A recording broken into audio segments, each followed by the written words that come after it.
మాచర్ల నియోజకవర్గానికి సంబంధించినటువంటి ఇంకొక ప్రత్యేకమైనటువంటి విషయము మీ అందరూ శ్రద్ధ పెట్టి వినాల్సినటువంటి విషయం.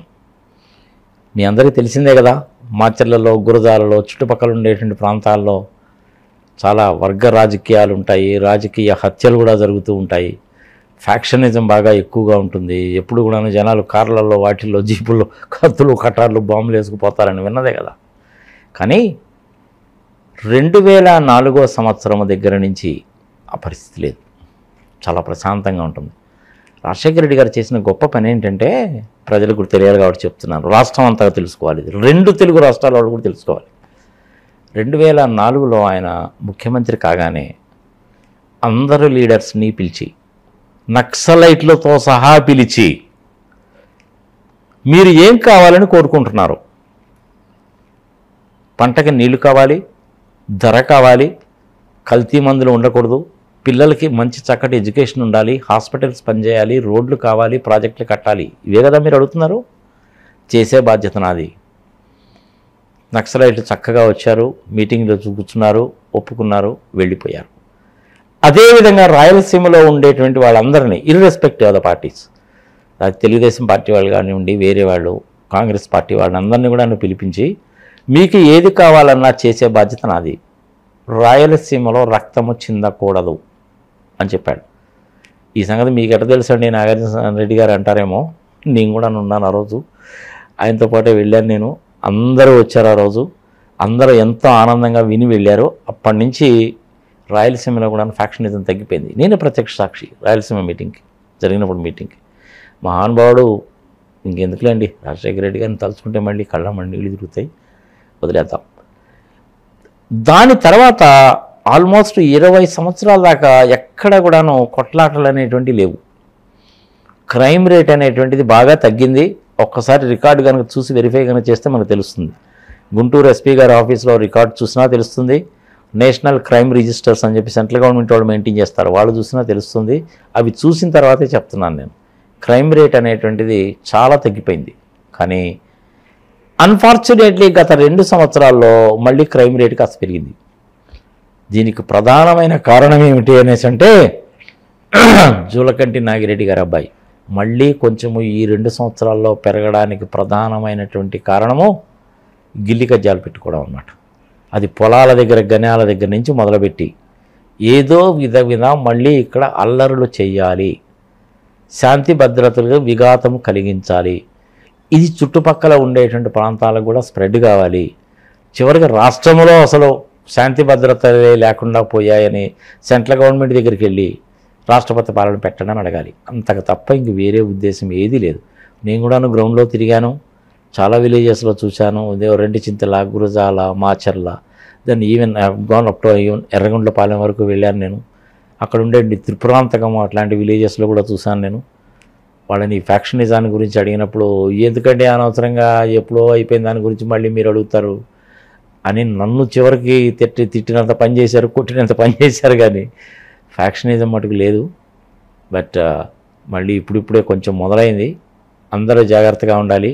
పోలీస్ డిపార్ట్మెంట్ వాళ్ళు కూడా చాలా జాగ్రత్తగా ఉండాలి. ఇట్స్ వెరీ సెన్సిటివ్ ఏరియా కింద, నాకు తెలిసి సెన్సిటివ్ ఏరియా కింద క్లాసిఫై చేసినట్టున్నారు. దీనికి ప్రధాన కారకుడు ఎవరు అని కనుక అంటే మటుకు ఇంక మరి నేను చెప్పచ్చో చెప్పకూడదు తెలియదు. కానీ ఎందుకంటే దుర్గమ్మ గారు కూడాను మా ఫ్యామిలీకి మంచి ఫ్రెండ్సే. బట్ ప్రజలకు వాస్తవాలు తెలియాలి కాబట్టి ఈ నిజం చెప్పక తప్పడం లేదు. అది మరి ప్రజలు ఏ విధంగా రిసీవ్ చేసుకుంటారనేది ప్రజల విజ్ఞతగా వదిలేస్తాను నేను. మళ్ళీ ఈ జూలకంటి దుర్గమ్మ గారి సన్ బ్రహ్మం గారు ఎలక్షన్లో దాంట్లో పార్టిసిపేట్ చేస్తున్నటువంటి సందర్భంగా గత 2 సంవత్సరాల నుంచి ఇది ఎక్కువైనటువంటి మాట వాస్తవమే. దయచేసి ప్రజలు వాస్తవాలను మాత్రం గ్రహించండి, కొట్లాటలకు పోవద్దు.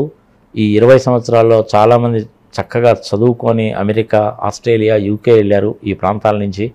అలాగే ఉండనివ్వండి, దయచేసి మళ్ళీ చేయొద్దు.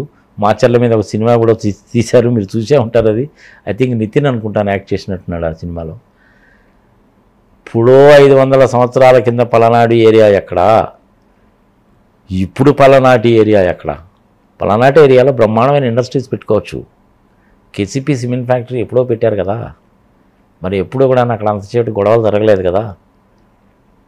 సో నిజంగానే తలకాయలు నరుక్కుపోతారట, అందరు మనుషులకి చాలామందికి ప్రతి 10 మందిలో కూడా ముగ్గురికో నలుగురికో కాళ్ళు లేకుండా ఇల్లు లేకుండా ఉంటారంట. ఎప్పుడో ఒకప్పుడు అది ఎప్పుడో 1970స్కి ముందు ఉండేది. 1970స్లో కొంతవరకు ఉండేది, 80స్లో కొంతవరకు ఉండేది. ఇప్పుడు లేదు ఆ పరిస్థితి. కానీ గత 2 సంవత్సరాల నుంచి మళ్ళీ ఎందుకు వచ్చింది అనేసి అంటే ఇలాంటి ఏయో రేపెట్టి శాంతి భద్రతలు విఘాతం కలిగించి దాని ద్వారా రాజకీయ లబ్ధి పొందాలి, టీడీపీ పార్టీ గెలవాలి అన్న ఉద్దేశంతో చేస్తున్నటువంటి పనులు అన్న సంగతి దయచేసి ఈ ప్రాంతంలో ప్రజలు గమనించాలి. మీరు ఏ పార్టీకి సపోర్ట్ చేస్తారనేది మీ ఇష్టం, కానీ మీకు వాస్తవం తెలియజేయాలి కాబట్టి నేను చెప్తున్నాను. దయచేసి అలాంటి పనులు చేయకండి. పోలీస్ డిపార్ట్మెంట్ వాళ్ళు చాలా జాగ్రత్తగా ఉండాలి. లాఠీ చార్జీ దాకా రాకుండా చూసుకోండి. చాలా సెన్సిటివ్ ఏరియా ఇది. ఇంతకుముందంటే ఏంటంటే ఓట్లు వేసేవాళ్ళు కాబట్టి బాక్సులు తీసుకెళ్ళి బాయిలో వేయడమో లేకపోతే నాగార్జున సాగర్ కెనాల్లో వేయడమో చేసేవాళ్ళు. ఇప్పుడు ఈవీఎం సిస్టమ్స్ అది. ఈ సందర్భంగా చెప్తున్నాను నేను, ఈవీఎంస్ పర్ఫెక్ట్గా పనిచేస్తాయి, ఎటువంటి అనుమానాలు పెట్టుకోకండి. పిన్నెల రామకృష్ణారెడ్డి గారు నాకు కూడా మంచి మిత్రుడే, చాలా సంవత్సరాల నుంచి తెలిసినటువంటి వ్యక్తే. ఆయన మీద ఒకసారి సమ్ మ్యారేజ్ కార్యక్రమానికి వెళ్తుంటే ఆ మంగళగిరి దగ్గర కారు మీద రాళ్ళ దాడి అది ఇది కూడా చేశారు. అది వాళ్ళు ఫ్యాక్షనిజం అనేటువంటిది ఎప్పుడో వదిలేశారు, అందరూ వదిలేశారు. దయచేసి మళ్ళీ ఈ ఫ్యాక్షనిజాన్ని మటుకు పెంచి పోషించకండి, శాంతియుతంగా ఉండండి. ఏరియా పారిశ్రామికంగా అభివృద్ధి చెందడానికి చాలా అవకాశాలు ఉన్నాయి. ఎస్పెషల్లీ సోలార్ పవర్ ప్రాజెక్ట్స్ లాంటివి బ్రహ్మాండంగా పెట్టచ్చు. ఆ ప్రాంతంలో ఇండస్ట్రీస్ ఏవి పెట్టుకోవచ్చు ఏమిటి అనేటువంటిది ఇంకొక బిట్లో చెప్తాను నేను, చూద్దురు. కానీ దయచేసి ఫ్యాక్షనిజాన్ని మళ్ళీ బుసలు కొట్టించవద్దు. జాగ్రత్తగా ఉండండి, అప్రమత్తంగా ఉండండి. మరొక్కసారి చెప్తున్నాను మాచర్ల ప్రజలకి, మాచర్ల కాన్స్టిట్యున్సీలో ఉండేటువంటి వాళ్ళకి, కుట్రలు జరుగుతున్నాయి. శాంతి భద్రతలు విఘాతం కలిగించడానికి కుట్రలు చేస్తున్నారు. ఈ 10 రోజుల్లో ఏమైనా జరగవచ్చు, అప్రమత్తంగా ఉండండి. ఆయన ఆల్మోస్ట్ బ్రహ్మారెడ్డి గారు 10-15 ఏళ్ళు అయిందనుకుంటాను. ఆయన ఐ థింక్ మాచర్ల నియోజకవర్గాన్ని వదిలేసి ఆయన ఏదో కొన్నాళ్ళు పిడుగురాళ్ళలో కొన్నాళ్ళు గుంటూరులో ఉన్నట్టున్నాడు ఆయన. అందుకని ఇలాంటి కుట్రలు అనేటువంటి దానికి బాగానే ప్లాన్ చేశారు. దయచేసి ప్రజలందరూ కూడాను చాలా జాగ్రత్తగా ఉండండి. కుట్రలని భగ్నము చేయడం అనేటువంటిది మీ చేతిలోనే ఉంటుంది. ప్రాణం అనేటువంటిది ఎవరికైనా ఇంపార్టెంటే. ఓటు వేయండి, గెలిపించుకోండి. మీ ఇష్టం వచ్చినట్టు ఓటేసి గెలిపించుకోండి. అంతేగాని ఇలా కుట్రలు చేయడం అనేటువంటిది మటుకు పద్ధతి కాదు. డెమోక్రాటిక్ సెటప్లో ఉన్నామన్న సంగతి మర్చిపోకండి. గత 2 ఏళ్ల నుంచి లేవు, మళ్ళీ ఇప్పుడే మొదలయ్యాయి. పిన్నెల రామకృష్ణారెడ్డి గారు మీ దగ్గరే ఉంటాడు, పారిశ్రామిక వృద్ధి చేస్తున్నాడు. హాస్పిటల్ గురించి చెప్పాను, రోడ్స్ గురించి చెప్తాను. మళ్ళీ ఇది కాకుండా వేరే ఒక నీటిపారుదల ప్రాజెక్టుని గురించి కూడా చెప్తాను, అది కూడా వినండి. ఇదంతా ఆయన ఉన్న టైంలో చేసిందే కదా. అనవసరంగా ఎందుకు మళ్ళీ గొడవలకు దిగుతారు? ఆయన పేరు బదనామం చేయడం తప్ప ఇంకేమీ లేదు ఇందులో. ఇప్పుడు యువతలోడు రాయేశాడంటే అవతలోడు కూడా రాయేక తప్పదు. మహాత్మా గాంధీ గారి రోజులు కావు కదా.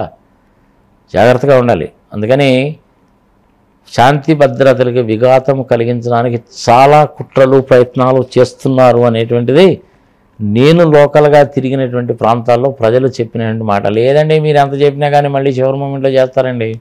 ఇంకొక వారం రోజులు ఎలక్షన్స్ ఉన్నాయనగా చూడండి సార్ పరిస్థితులు ఎట్టుంటాయో, ఎన్ని తలాలు తెగులుతాయో, ఎంతమంది కాళ్ళు ఇరుగుతాయో, ఎన్ని బాంబులు పేలుతాయో చూడండి సార్. మీరు ఏదో శాంతియుతంగా ఉండాలంటారు ఏందండి, మర్చిపోయారంటారు ఏందండి. ఈయన వచ్చిన తర్వాత మళ్ళీ మొదలుపెట్టాడండి. ఈయన చిల్లర మల్లర వేషాలని చాలా వేయడం మొదలుపెట్టాడండి. నిన్న మొన్నదాకా బాగానే ఉండేదండి. ఎనియో మీరు చెప్తున్నారు కదండి, మా పిల్లలందరూ కూడా బాగానే చదువుకుంటున్నారండి, అందరూ వెళ్ళినటువంటి వాళ్ళే. సాఫ్ట్వేర్ కంపెనీలో పనిచేసేవాళ్ళు కొంతమంది బెంగళూరులో, పూనాలో, బాంబేలో, హైదరాబాద్లో కూడా ఉన్నారు. కంఫర్టబుల్గానే ఉన్నామండి, మేము ప్రశాంతంగానే ఉన్నామని చాలామంది చెప్పారు.